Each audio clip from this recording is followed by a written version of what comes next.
Hi, folks.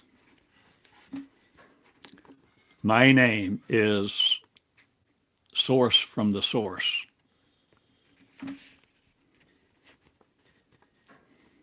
But what does that mean? And how shall you interpret these words, this simple phrase? Source from the source. So what do you think?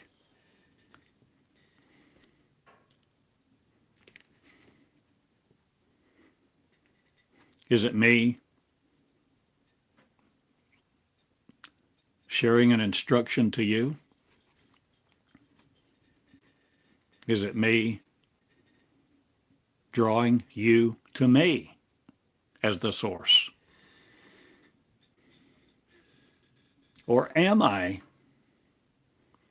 suggesting there's a source in you that you have never accessed like this? To be a school? For you to be in a school?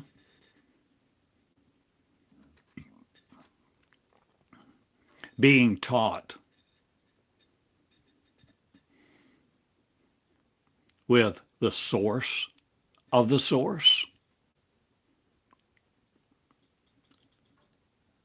and asserting that the source of the source is within you.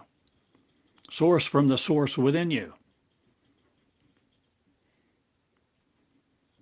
Source from me? Or am I drawing you to you? The source that's within you, that's been within you all this time. Eons. Neglect it no more. Are you willing to see a school, a source? A school of the source? A school of the source of the source. A school of the source of the universe. A source that impregnates you to bring forth the child, a child of promise through your own loins, through your own womb, being your blood,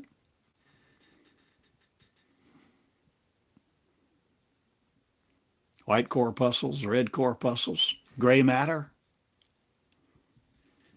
Are you willing to see something you've never seen? Are you willing to care like you have never cared before? Are you willing to see with your two eyes no more limiting you, and your five sense mind no more incarcerating you to generate this reality and make you think this is reality? Is your mind making you think this is reality? What is it? What is your source? Who is your source? What are you sourcing from? What are you comprised of? What are you going to? Will you source from the source? Will you no longer source from a book? Will your source for life no longer be a religion? I sure hope so. I'm inviting you this day to be a sinner no more in your own sight that needs a religion, or that ever needed one, or that anybody else needs. We just need ignorance removed from our eyes. Our eyes. Do we see with our eyes? Do we see with our mind?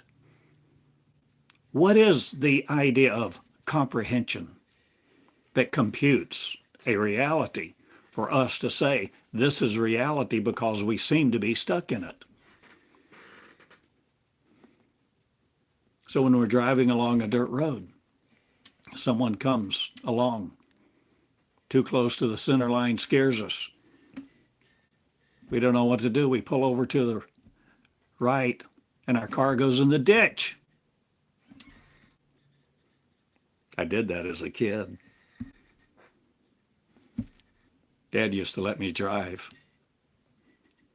He taught me to drive. I don't know, I was maybe 8 or 9. So when we were on back roads, dirt roads, something like that, he'd pull over and let me drive a few blocks or whatever. Get used to it. And sure enough, going to my aunt's house one day, long dirt road, never anybody on it, hardly. And a truck comes barreling down. That scared me. Boy, I mean, I just got that car out the way and went right into the ditch.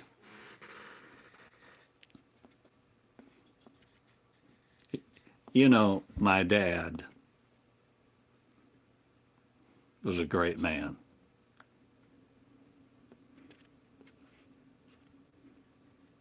He wasn't angry. He wasn't upset in the least. I mean, not in the least. It didn't ruffle his feathers at all. He smiled through it all. We got out and walked around, surveyed the situation, you know, scratched our heads and talked to each other.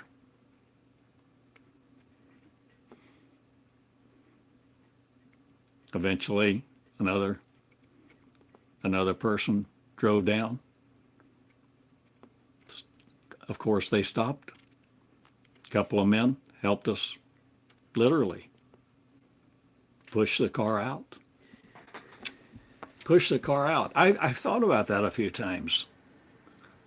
Kind of wondered if there was a little angelic help there. My dad was a gentle man and a gentleman.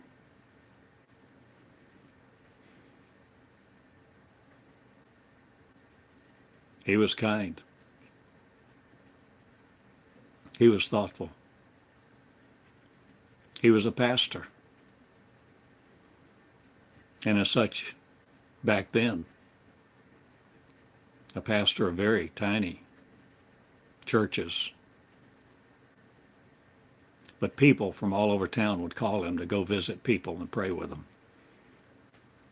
So we went into people's homes. See, when I was little, I tagged along. I was always by my dad's side. If I wasn't in school, I was with Dad.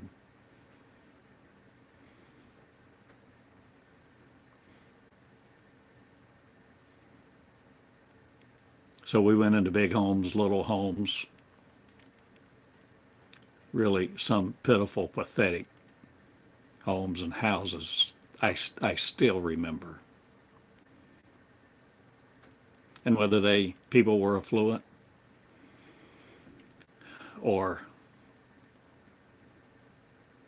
we went in, they left the TV blaring and had kids running around, all sorts of things.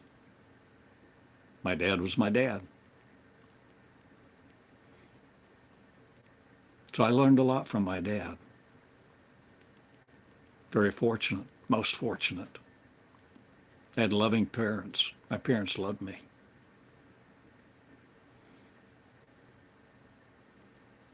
So you see, a lot of what I share, the foundation for who am I? Who I am? Comes from the love of my dad. My dad didn't marry till he was 40. Married a girl 22.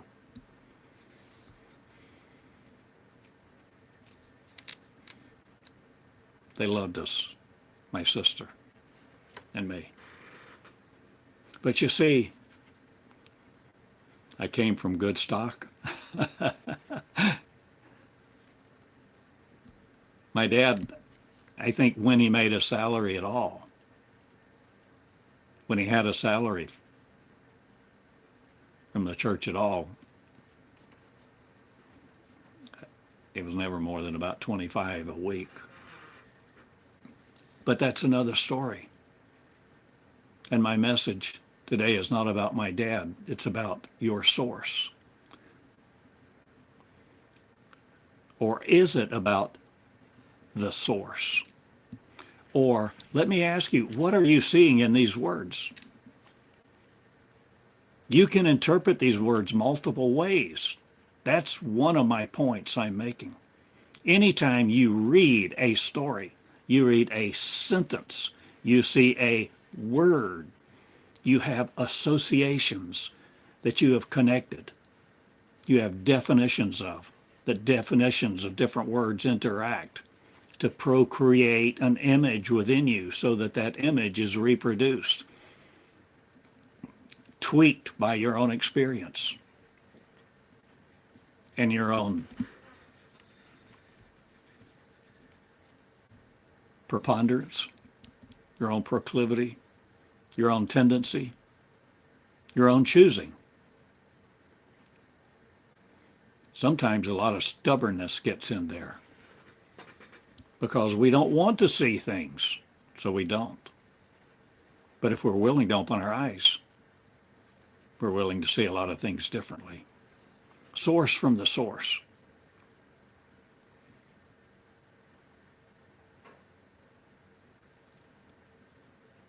Am I drawing you to me, saying I'm the source? Am I saying to draw from the source that is something else somewhere else? A person, an entity, a book, a religion, a church, a consciousness, a power, a love. I suggest true love. I'll call true love perfect love, unconditional love.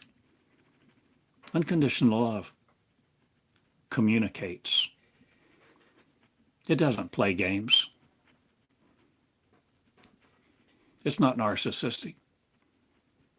There's no gaslighting in love.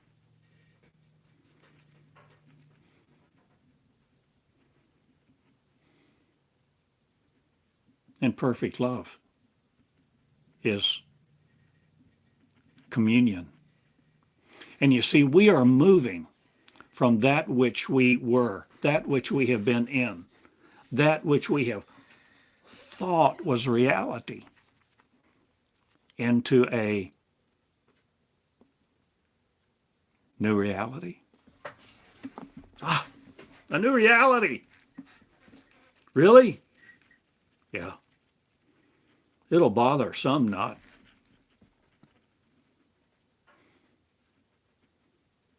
It will destroy their comfort, their peace of mind, their world. What are you seeking from your source? What do you really want from your source? Isn't that a good question, a valid question? Are you willing to ask it? What do you want from your source? Who is your source? Who is defining you to you this day? A Bible? Your parents? Your two eyes? Your mind? Your consciousness?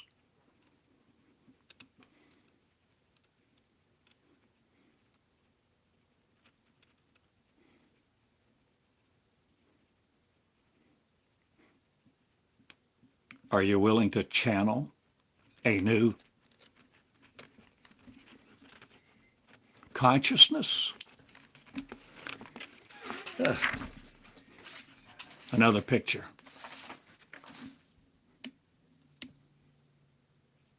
Got to turn the heater down.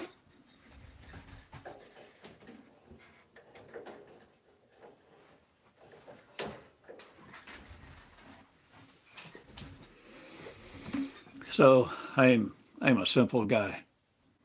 I live here in Eureka Springs, and I am not drawing you to me in my flesh. If anything, I am offering you my flesh, not I'm offering you my consciousness. I'm offering you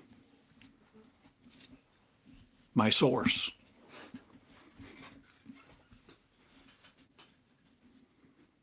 I'm offering you my words, my diction and grammar,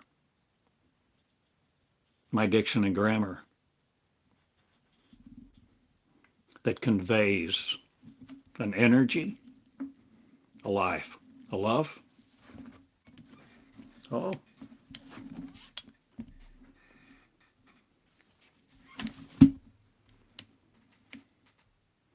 Not just a reflection of everybody else's love, but a new picture of reality.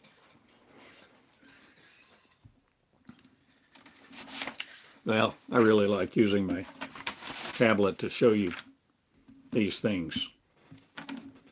But this reflection, I think, really diminishes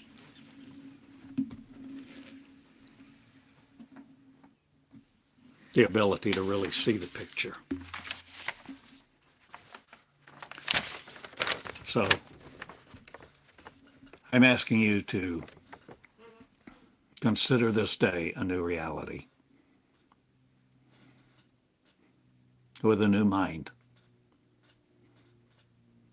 with the mind of love, not the mind of torment or torture or horror, not the mind of brutality, but a mind that frees each other, a mind that looks at every other individual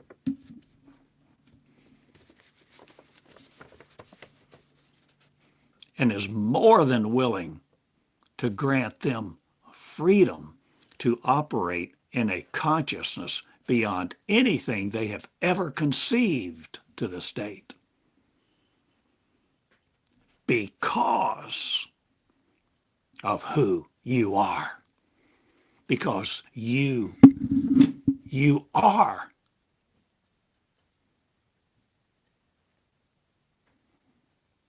No longer restricted. Such as I have, give I thee. Okay. Do we need to make it religious? No.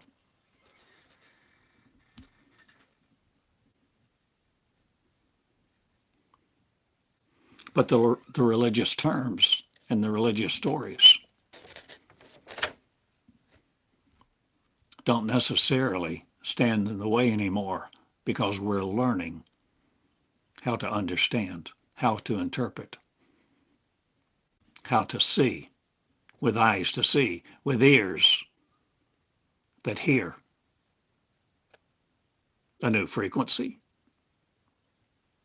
Are you willing for your ears to hear a new sound?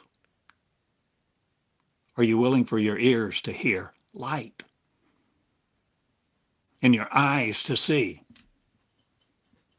that which has been invisible up to now?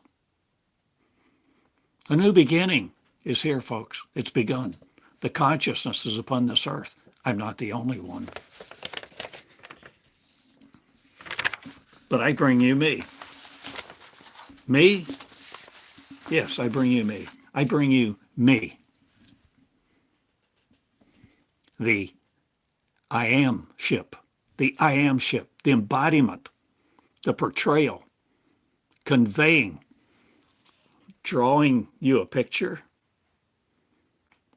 offering you words, so that your mind begins to conceive within you the source that is you, the source that you're no longer against. You're no longer against you, the source of your source, the source of your life, the life force. Thinking there's some separation and that you must adorate it. Adonai? No, just adore it. Oh, slip of the lip? Oh, I don't know. Curious? Does it matter? I'm not sucked into the groundswell or the abyss of your diction and grammar anymore. I channeled mine. I channel mine. I am the source. I am my source. I am the source of my source. I became me. When you begin to understand, you're not apt to just dismiss it all, dismiss those statements as double speak, double talk,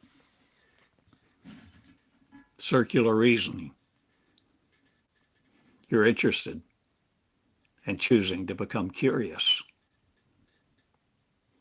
about what you know or what you don't know or what you're willing to know. Or what if, what if you are willing to no more serve the mind of mankind and what it's conjured up for you to remain subservient to all the things you've been called to be a servant of God?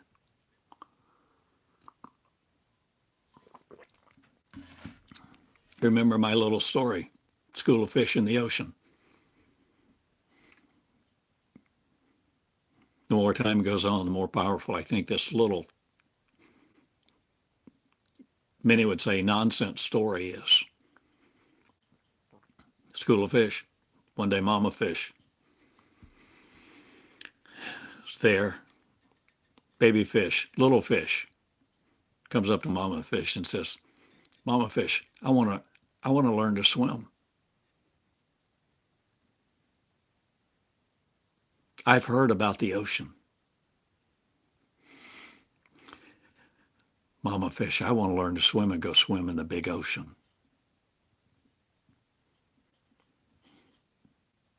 Mama Fish ponders a minute and says, honey, you're there. This is our existence. You're swimming.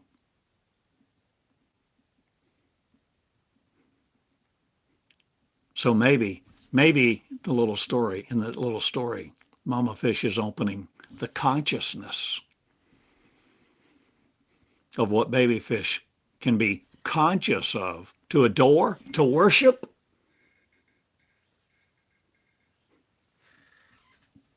Or to be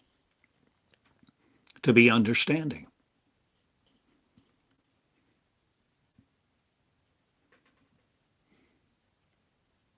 Do you think Mama Fish says to the little fish,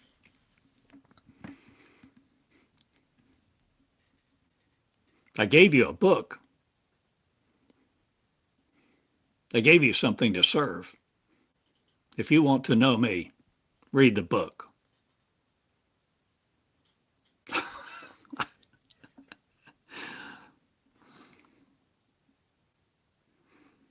I'm sure glad my dad didn't just hand me a book that he had written and said, if you want to know me, read the book. My dad held my hand. My dad loved me.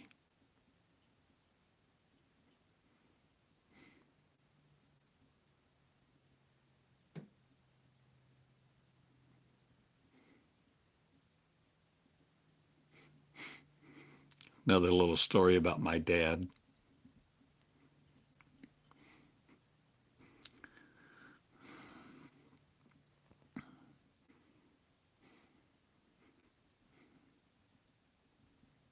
When I was about 10 years old in Charleston, South Carolina,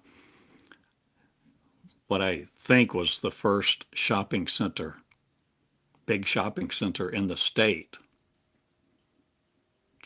or whatever, Pine Haven Shopping Center in Charleston. But Dad went, I was with Dad, and he asked me to go into the drugstore and pick up something. I was pretty little, but I was fine. I went in and I waited in line. I waited. They started serving other people that were behind me. I was ignored.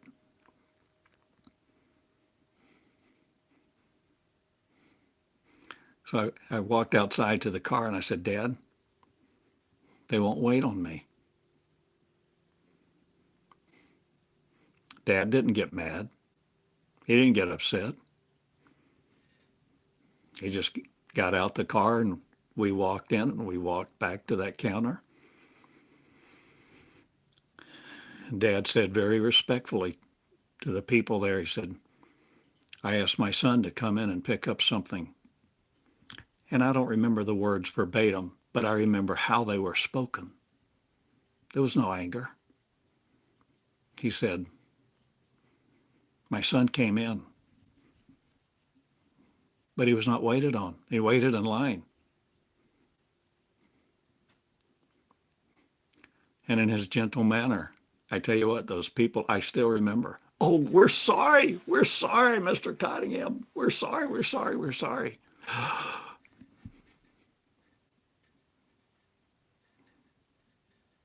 They gave the stuff to us and we walked out. Dad said, thanks. That was my dad.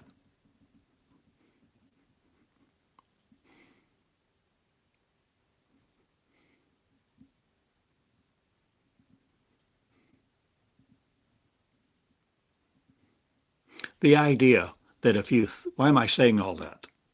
Do I need to directly address how to link the allegory or the story or something that seems irrelevant? A different narrative? A digression, a rabbit trail? I don't often link them. I don't often do what I'm doing at the moment. But you see, I'm saying that story of my dad. My dad, I'm glad my dad didn't just hand me a book and withdraw from me and only occasionally put his arm around me or let me feel his presence when I begged. I could always go into my dad's presence. Frank Cottingham. I told you he was a pastor, so if he was preparing a sermon or preparing for something, never once did he forbid me to come into his presence. I could walk in there anytime. He never said, get away, go away. I never heard the word shut up as I grew up.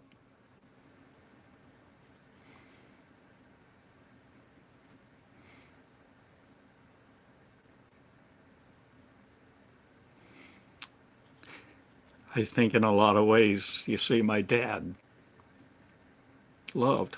My dad was love. He didn't just embrace a set of principles. He didn't hand me a book. So the very idea, the ideosity,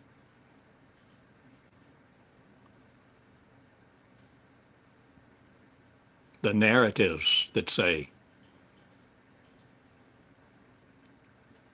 God created us, God is love,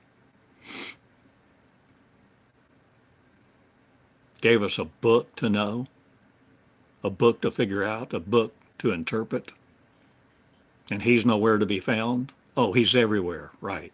He's everywhere. I just can't feel him, see him, or touch him. And it's a him? No. But you see what I'm getting at.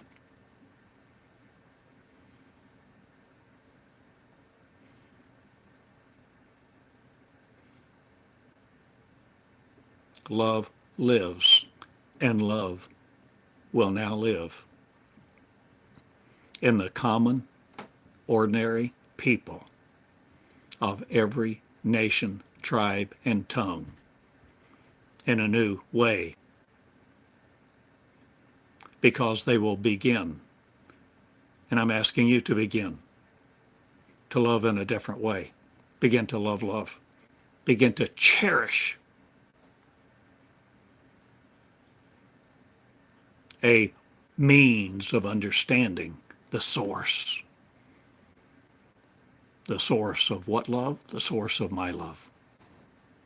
God love, love, perfect love, divine love, love that doesn't even need to be called divine. It doesn't insist on a label. My dad never looked at me and said, call me Dad. I'm the Father. Obey me. It's a fearful thing when you make me angry. That is the polar opposite of my dad.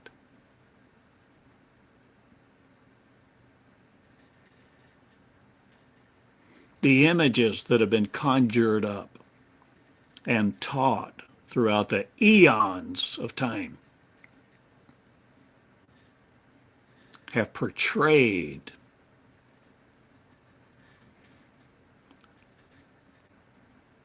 something of a force, a life, a love, separate from you. And I come along and I say, you were never separate. I will never leave you or forsake you. You can go get your inheritance. You can go to another planet. You can go to another city, country, and you can squander it, and you can live with the whores and the harlots and the tax collectors and even preachers. You can be religious or you can be hedonistic. You can be whatever you want to, you heathen. But buddy, when you walk in my house, I will kiss your neck because I love you still. Here, sit at my table.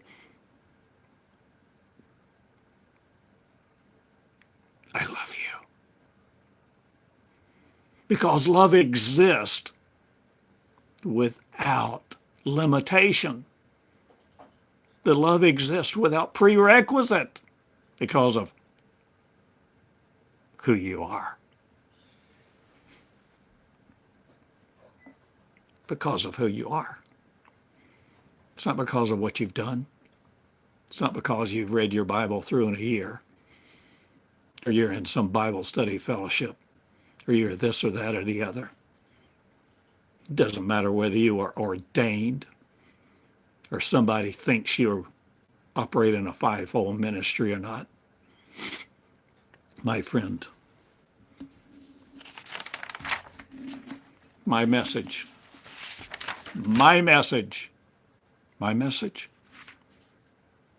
I'm Theodore Cottingham. My message to you, commoner to commoner. Whether you think you or I are common or not, ordinary people on planet Earth. My message is sourced from the source. And I may be your source for a season to help you see the source of your source is the origin of perfect, divine, unconditional love that will commune with you, communicate with you, whether you call it New Age, whether you call it channeling, whether you call it prophesying, no matter what you want to call it. What you label it will not defeat it.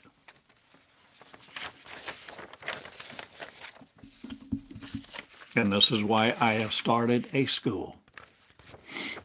And it's not a school of remembrance. It's a school of originality, the school of original creation. This is why I live. This is why I get up. This is why I press the red button on YouTube to share these, and now sharing them with you live.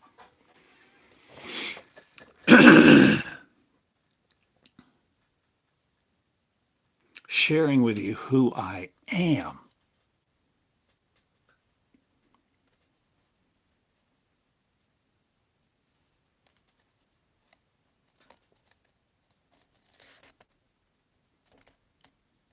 So you can touch me if you want to.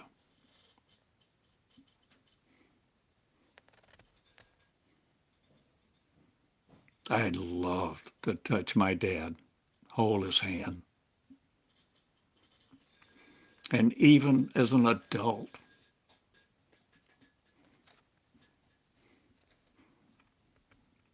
when I would be at his house so many times before I left.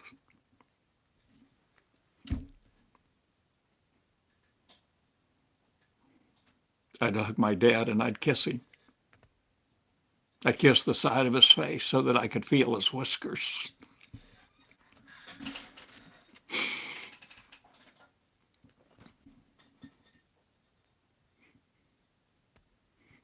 My dad wasn't that much of a hugger, but he didn't mind.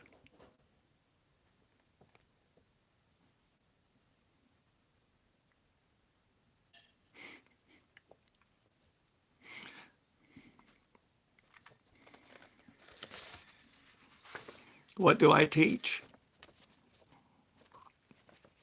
I teach there's a source inside of you that is not limited to your book, that doesn't ask for your faith, doesn't want your worship.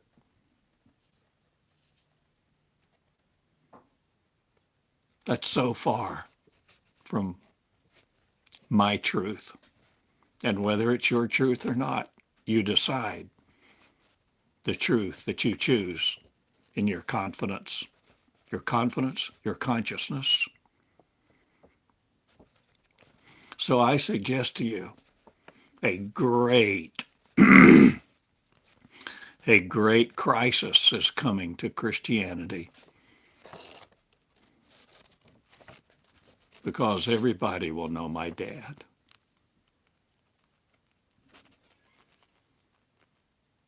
My dad.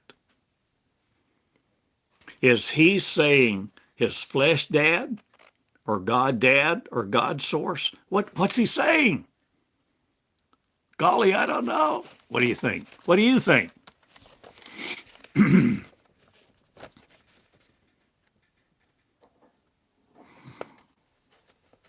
Yes. So when I began to channel 21 years ago, what I called then the first person words of God, because I didn't know anything else to call it. And I started writing.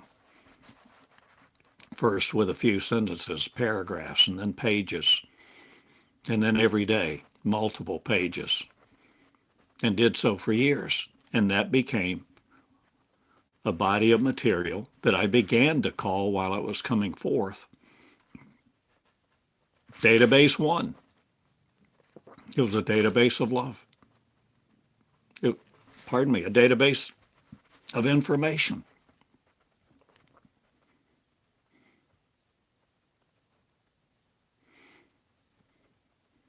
And there were so many times of tenderness beyond imagination. Tenderness. During those earliest days, I would write with my pen on yellow tablet.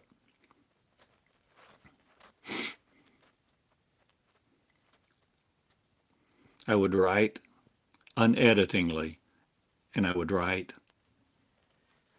in a stream. And I didn't edit. I didn't force. I just let. And the way always they would begin was just with a thought, that I picked up my pen and wrote that thought. And as I wrote that thought, the next phrase would appear, come, make itself known. Was the thought alive? Was that phrase alive? That phrase, did I give that phrase life when I thought it? Aren't these valid questions? I'm asking you to become a writer, author, source. I'm not asking you to master anything. I'm also asking you to no longer be a servant to anybody else, not even your God, Because when you see unconditional love, when you begin to feel unconditional love, my friend, I suggest to you, the last thing in the world unconditional love wants you to do is worship it. But you have the power. You can choose. I guess as I grew up, I could have loved my daddy. I could have been whatever. I could have worshiped at his feet, been obsessed with his presence, been obsessed with trying to write down everything he spoke or everything he thought. I could become obsessed to the point of being possessed with what? An idea, the ideology. My dad didn't want that.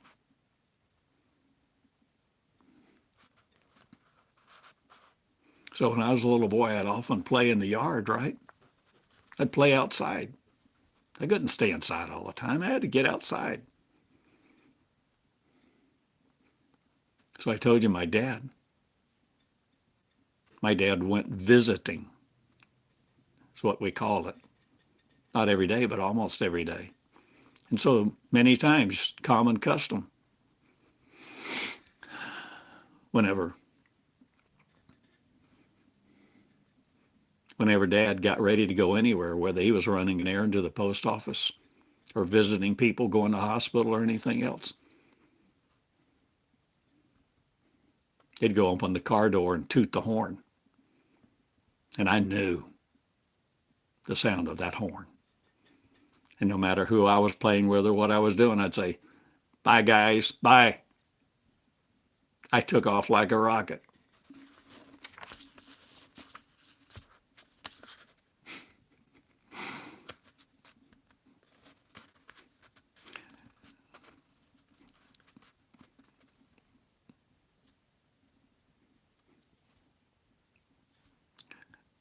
Dad bought a new car for us, a used car.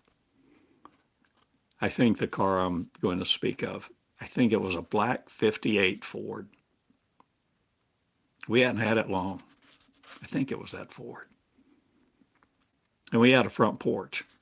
And Dad tooted. And I don't know why he did this. Never did it but one time. He tooted, and anyway, I was trying to hurry. I ran out the front door. Instead of going down the steps and walking around to go to the car, I ran, and off the side of the porch, I leaped, and actually my feet, I touched the fender and then the other fender to the ground and opened the door. Opened the door and sat there like, "Here I am." And my dad burst out laughing.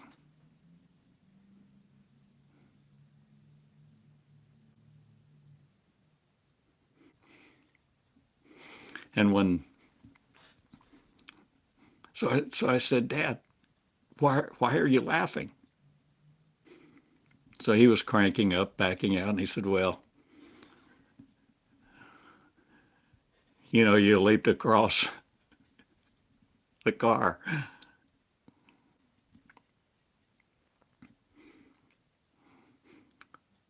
And at first I thought you may have scratched it or whatever, and then I just thought of me. So I laughed. See, there's a tenderness. There's a tenderness that I have been so fortunate to know with my mom and dad. They respected us kids, and I respect you. I respect your kids. I respect you as a member of Earth. But I respect you as more than a member of Earth. I know what's inside of you. I know because I've experienced not just the love of my mom and dad and their tenderness, but the tenderness of the words that I have channeled, where I would write those words on a yellow tablet in the beginning, go to my office, type them up, then print them, then read them slowly to absorb them. And many times, tears would come into my eyes because of the message, because of what it was saying, because of what it was conveying. And that presence was not separate from those words. But it was not the presence of a Bible or biblical scripture or anything of antiquity.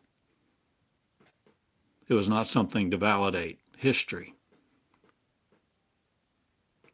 I was encountering the living word that had come through me, the living word that I wrote with my pen and pencil and then typed, and then read the typed version in moments.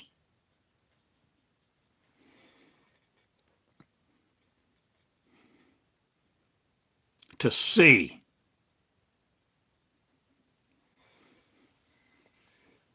not limited to my eyes, and feel an energy not limited to the diction and grammar of those words.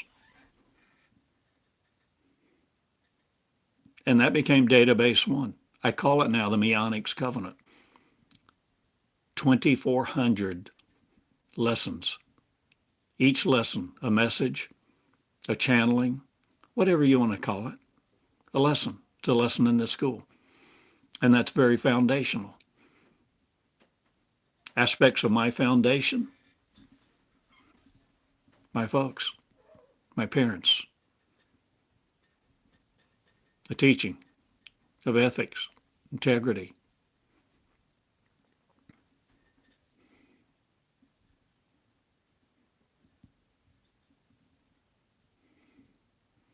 I draw from the Bible often. I've spent thousands of hours studying it.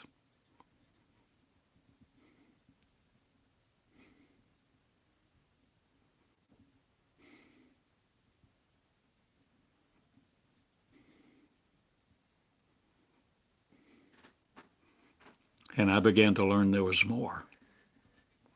There was more than the words between the covers of that book. And I began to experience things for which I had no precedent. Phrases that would come to my mind that I would ponder.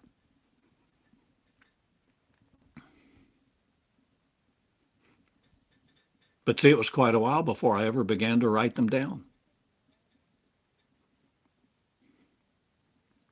So many times, you see, love speaks and we just think it's our mind. But what is our mind? Is our mind connecting us with the source of the source to be our source? Is it supplanting the source? Is it representing the source, causing the separation? Or are we actually touching an energy that defines us to ourselves that we have never been separate from?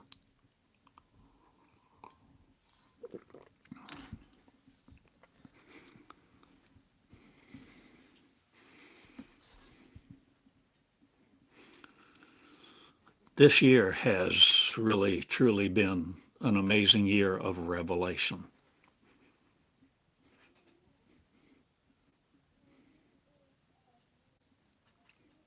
The expansiveness of what I have taught this year is without precedent, for me at least.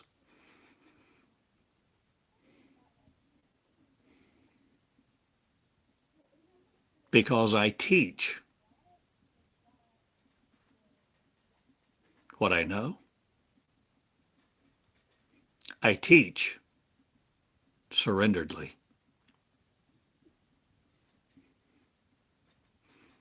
You see, I surrendered to be who I am.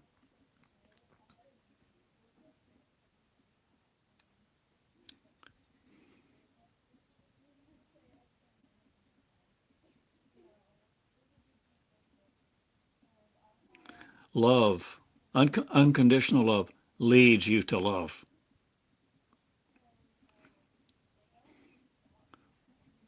But I've never been taught that unconditional love leads you to lead. Love, unconditional love, will lead you to lead.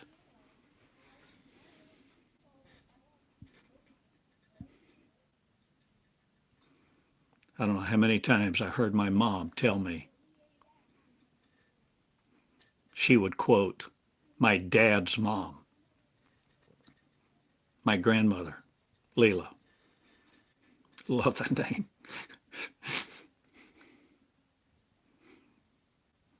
Anytime she said, Leela would look at me, that's my grandmother, Leela would look at me and say, when we were babies and so tiny, she'd come stay occasionally. She'd say,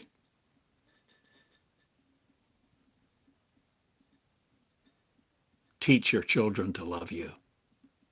Teach your children to love you.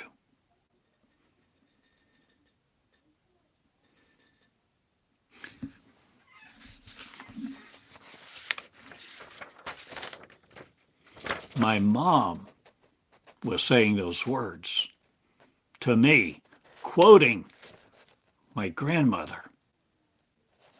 She was saying those words, quoting my grandmother. But see, my friend, she was saying those words to me. And I gave those words life. When my daughter was born and my son was born, I thought of that phrase many, many, many times. Teach your children to love you. And it was an instruction to me. It was a communication to me. It was a communication of love. Teach your children to love you. So many times. Didn't say how. So many times I thought, how do I do that?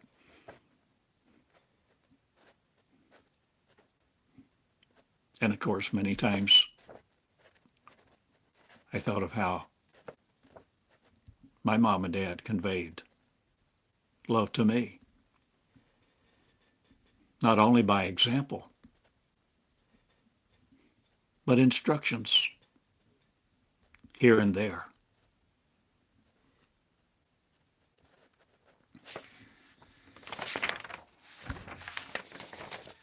I have a school of religion, not. I have a school of peace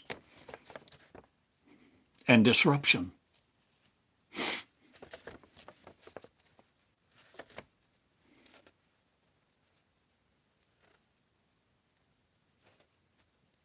Peace disrupts the norm because chaos has become the norm. We're pummeled every day with thousands of messages, advertisements, words from other people, pulsing into us to permeate us with their message and their value system. You need this. You need to smell like this to be popular. Oh, and here's this face cream. Oh, you need this watch. Drive this car. Ultimate luxury. And all the time we're so lonely, we're dying inside. We're dead. Dead wood. Wanting friends. Wanting acceptance. Wanting to be cared about. Wanting communion of a higher nature. An unconditional love.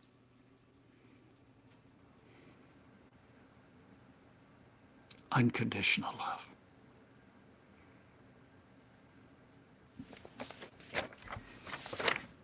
And this is why I speak, this is why I teach. So where did this come from?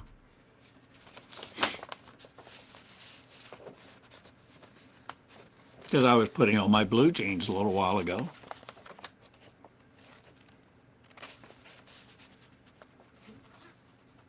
not really thinking about anything, just dressing for the day. Source from the source. A thought. That's all it was. Nothing magic, nothing religious. So I continued to dress. Thought source from the source. So I wrote it down.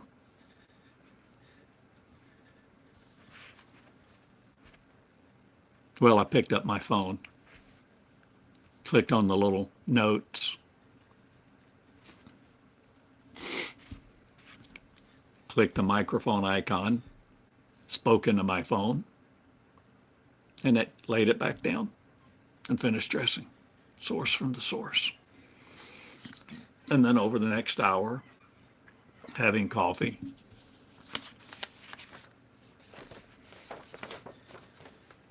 I thought of it a time or two.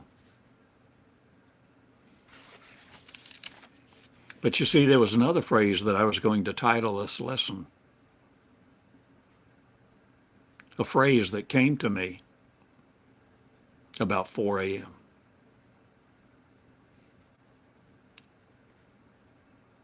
Was I asleep? Was I awake? I don't know, half and half.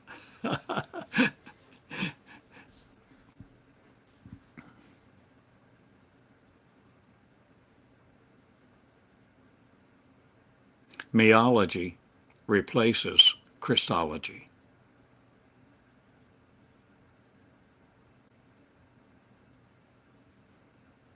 That's a mouthful.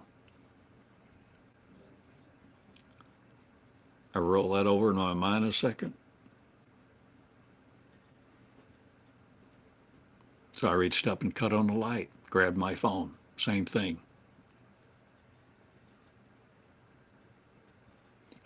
So that I wouldn't let that phrase get away from me. Get away from me, get away from my consciousness. And multiple times after I got up this morning, I thought, and in fact, there was a moment that I actually entitled my lesson today with the title,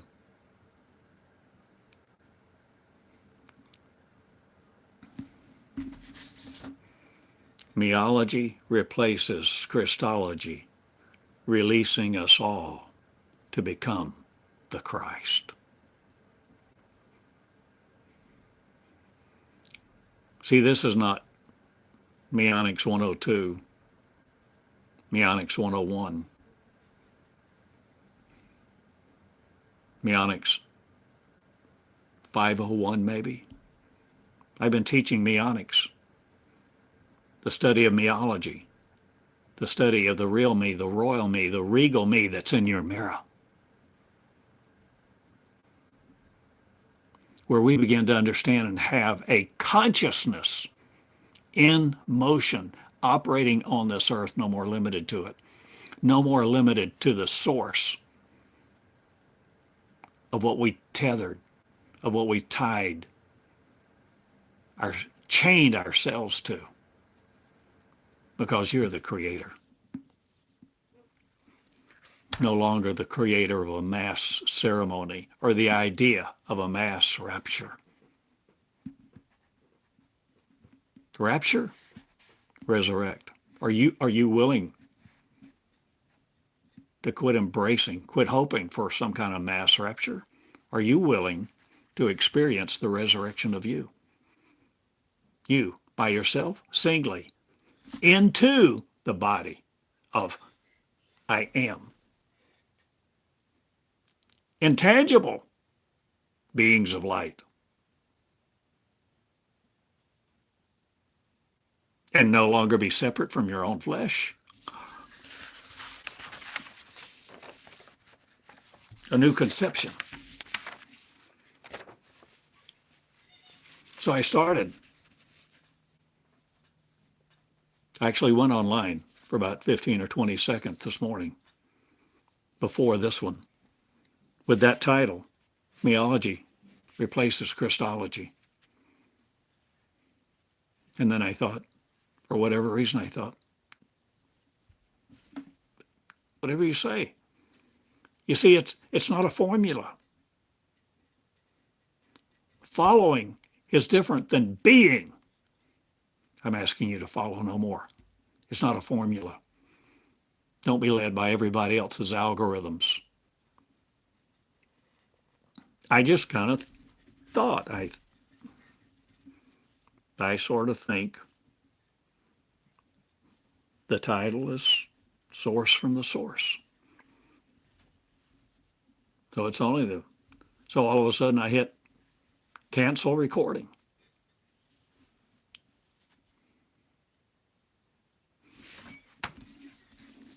Went to my phone, formatted this in a little app, told it to print. Now you see it.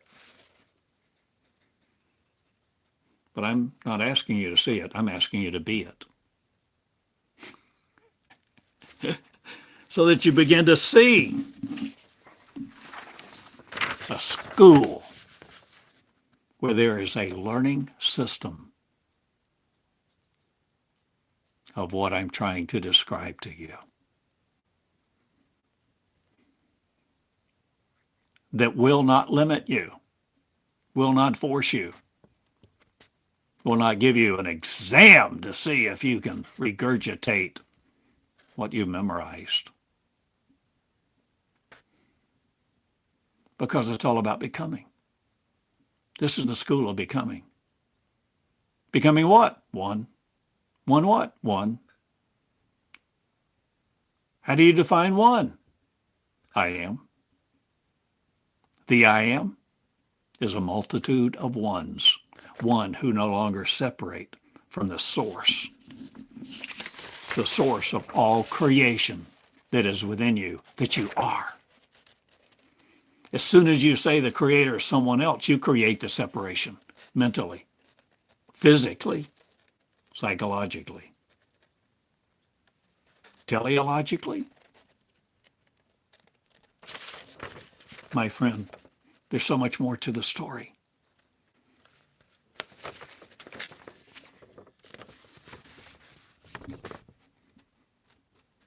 I operate, I have, I am a school of love, but not love that millions equate. Not love as billions of people think God is love. But it depends on how you define God. Definitions matter. Definitions will leave you in matter until you crawl into your gravesite. Or they may help you become intangible. Will you be insubordinate no more to the real you, the regal you, the royal you, and no longer abdicate your throne, the throne of your creation, the creation of your existence? I said a lot. I go now. I see I've already chatted with you, talked with you, communed with you.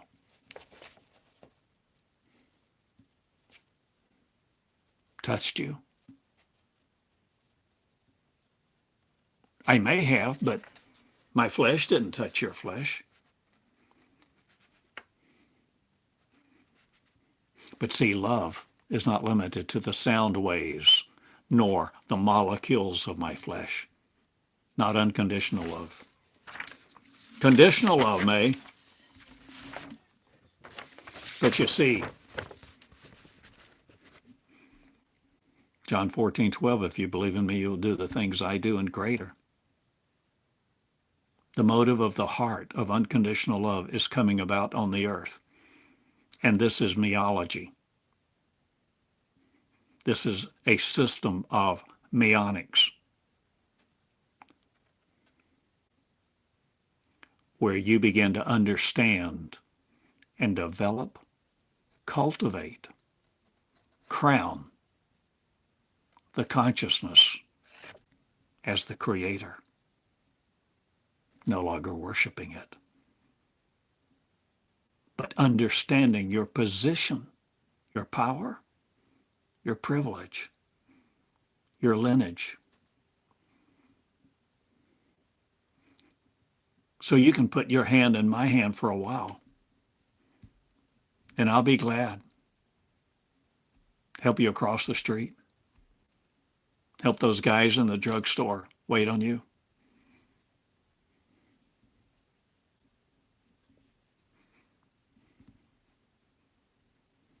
To get past the guard at the elevator.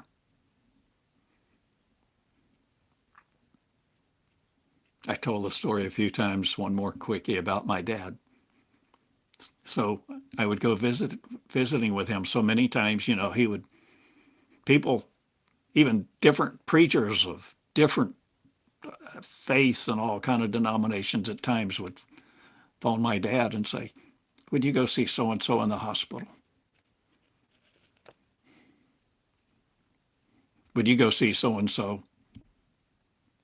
Their son is a friend of mine that just got out of jail. Could you go pray with them? My dad did. I'd go with him. Well, the hospital. So, long time ago now, I'm 73.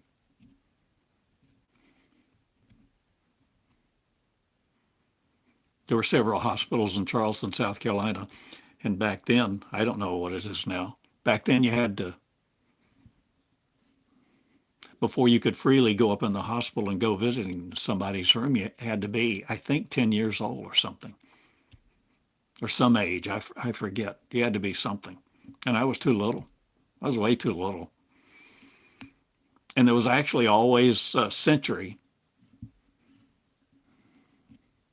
an enforcer of the rules at the bottom of the elevator.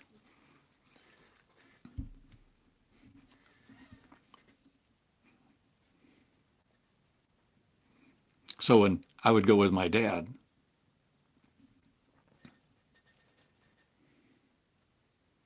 we would walk in the big hall, and he would say, I'll meet you at the snack shop. The snack shop of the hospital was on the second floor. And so I immediately went to the stairway, walked up the stairs to the second floor, where the snack shop and the elevator were side by side. And Dad would always get on the elevator and press 2, second floor, so that I could get on the elevator. I didn't even need to press the button, and I'd get on the elevator and we'd go up and we'd talk to people.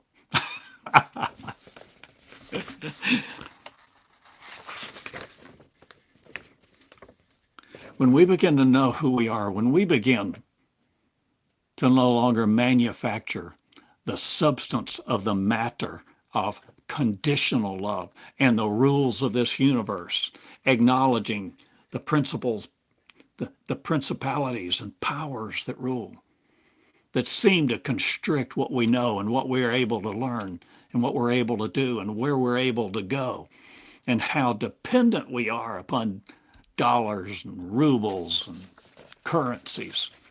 Money, money, money. I'm asking you to no longer serve money. I'm asking you to no longer serve love.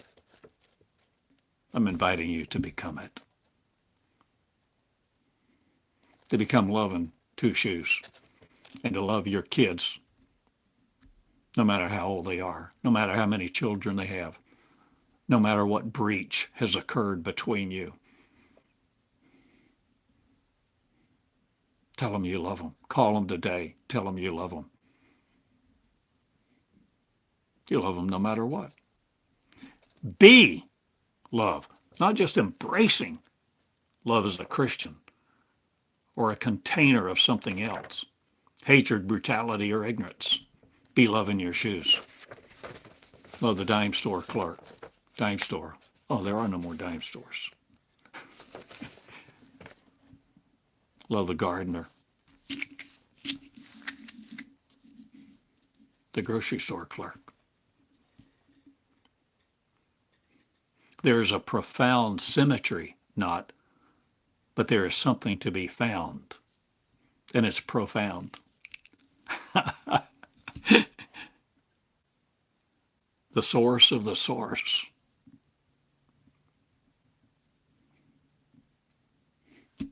is not in you. The source of the source is you. Your original consciousness. The creation of your original consciousness is the consciousness of all creation, waiting for you to love you and each other equally.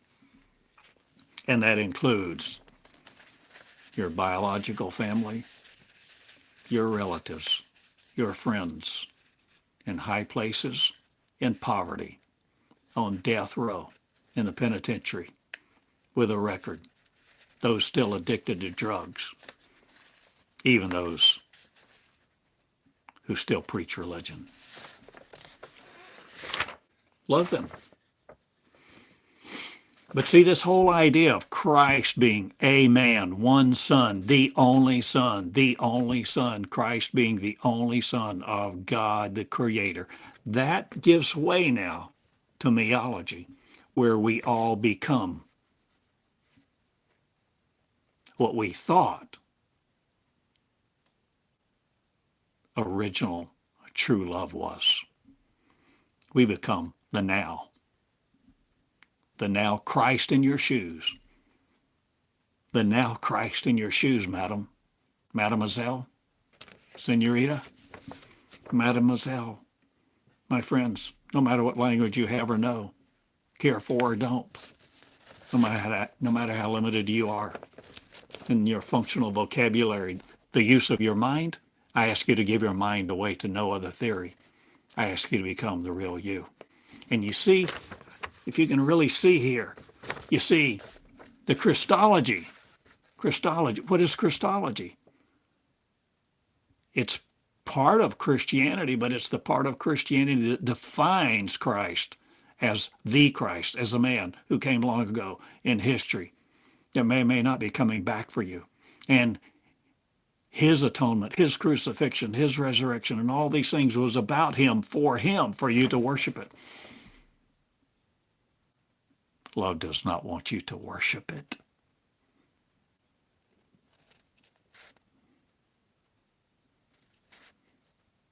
I'm confident if I had tried to worship my dad, he would have kindly put his arm in mine and lifted me up. The same as if my son tried to worship me, no, I wouldn't let him. But he's bigger than me, stronger than me. My gosh. How could I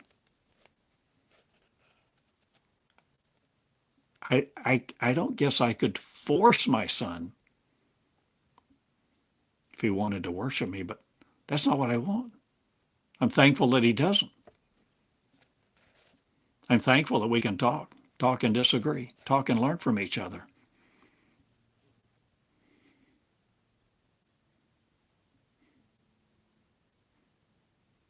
But he chooses. And now you choose. And I'm asking you to see beyond the Bible club.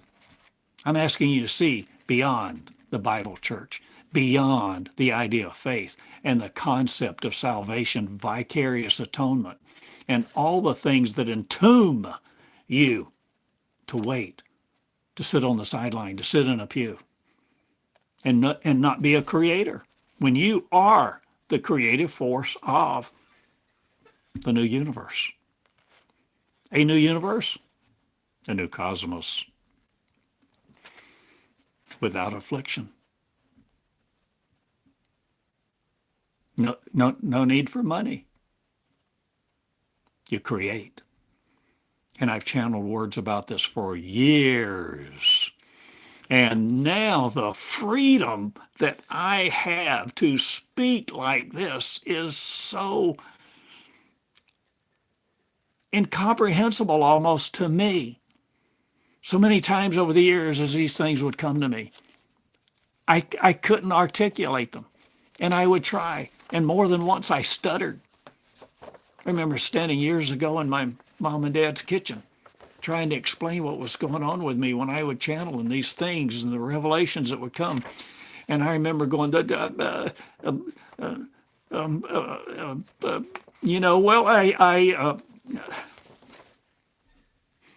I couldn't get it out. I couldn't form complete sentences that seemed coherent. And now this flows. It's a flow. Unconditional love is a flow. It is a flow. It is in motion. It's not something evolving.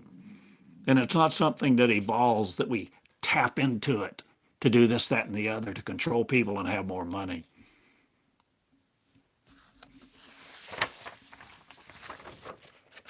Love. You see, the whole concept, I suggest to you, was not about the idea of the centrality of Christ, the centrality of the message of a man we call Jesus was for all of us, you see, to become what he became, for our consciousness to no longer be off, but on. Me, on. To glow. To glow, you're the light of the world.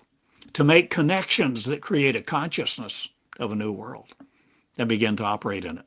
And begin to actually expect miracles that come from your own hand, your own voice, your recordings, the people who you touch, whether you call it prayer or not. Where you send them energy or not, send them light or not. What are you motivating by the motive of your consciousness? This is what my school is about. This is what I teach. This is who I am. And I'm asking you to become I am also.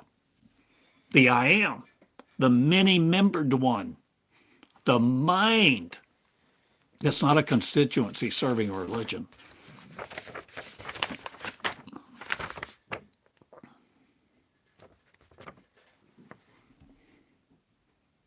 So I'll wind up with this, or I think. So Miology. What is Miology? It's all about the raw you. Miology, me, the real me, the me that all of us are, me, the one mind. Me that communicates. It's no longer trying to say to anybody to be afraid of channeling. Channeling? Did I channel? Do I channel? Am I channeling now? You decide. The mind, no longer held separate. Does it become one? What will you create your mind to be? The mind of conception, so that you're no longer conceived by fools.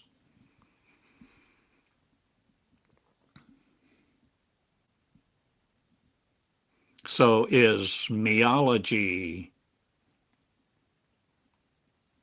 Christianity 2.0?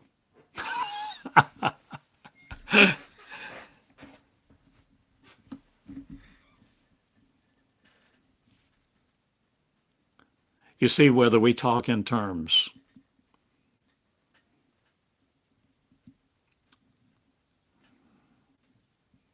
of not needing any kind of label, certainly not any kind of religious label to be who you really are, or whether we are talking in terms of you, my friend, be the Christ in your shoes.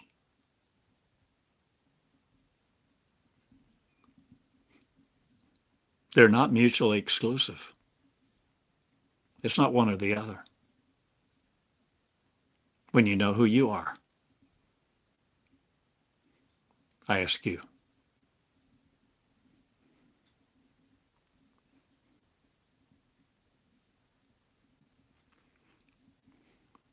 To teach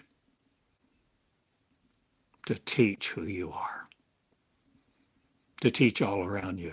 If you become unconditional love in two shoes, teach not by your faith, but by your face, by your touch, by your behavior, by your integrity, by your ethics, by no longer being afraid to start a share group in your home, a study group, a learning group associated with this school. School of what? School of creation, school of unconditional love, school of you being the royal you.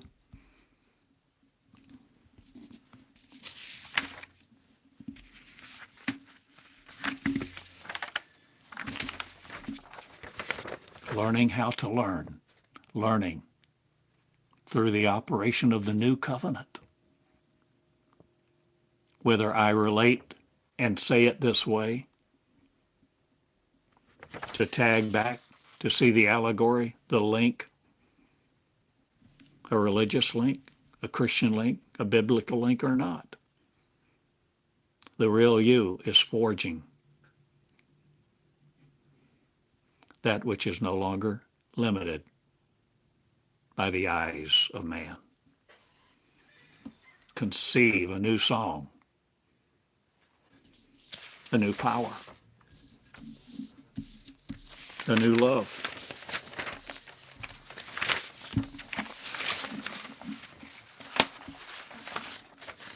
A new consciousness. And imagine new things with me. Imagine becoming no longer limited to flesh, but you still operating in your consciousness as a being of light on a campus, a literal, tangible campus. Beings of light, unconditional love. Think with me. Be me. And this is why Christology, the study of Christ, the royalty of Christ, the atonement of Christ, and all that we have appropriated to that individual life is broken open. And nobody defeats the oil of unconditional love flowing through the realities who will no longer create them separate. I love you. Good day.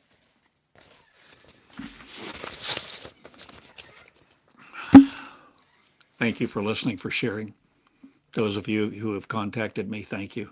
Thank you, Karen, Igor, Yvette, Stephanie, Ralph, Betty, Tabitha, so many. No, there really hasn't been many. But thank you. Let love flow to you, your children, your parents, your family, and be grateful and create a gratitude that is not dependent upon your past.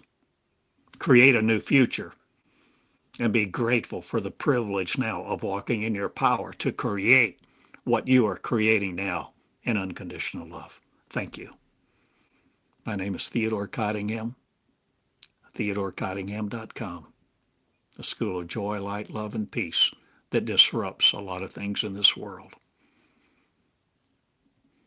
Because Christology is not defeated.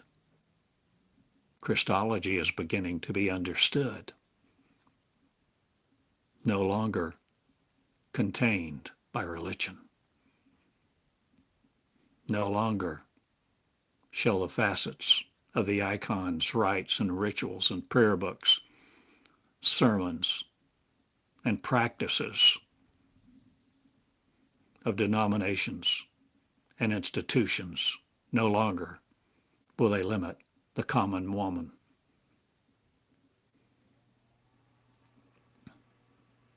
Love is not patriarchal. Unconditional love is not hierarchical. Unconditional love says, you're my equal. Come be who I am. And when you're done with the squalor of ignorance, sitting in a pew, spending your life worshiping another, I'm here, I am. And when you come to see me,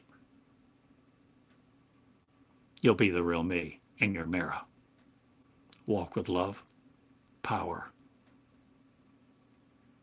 infinite, no longer limited to the dimensions of faith and all that sows doubt in your mind about who you are. Be the fearless, love. Create tact, skill, and love each other. The black, the blue, the white, the red, the yellow, the multifaceted, no matter how they adorn themselves. Love me, for I am all of you. Be the one who crowns the one, the all I am.